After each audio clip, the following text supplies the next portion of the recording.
মাগফিরাত কামনা করছি।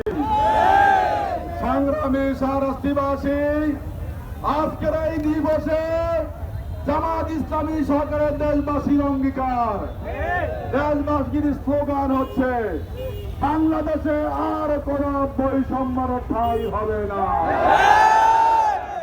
আজকে বাংলাদেশ জামাত ইসলামী সরকারের এদেশের জনগণের অঙ্গীকার হচ্ছে আর কোন চাঁদাবাজের ঠাঁই বাংলাদেশে হবে না।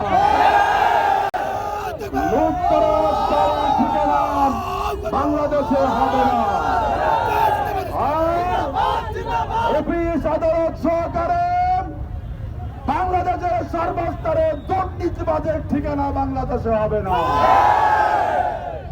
চুরি ডাকাতি খুনের আজানি লুপ্তরাজ দখলদারি যারা করেছিল বাংলাদেশের মানুষ আজকে ফুঁসে উঠেছে।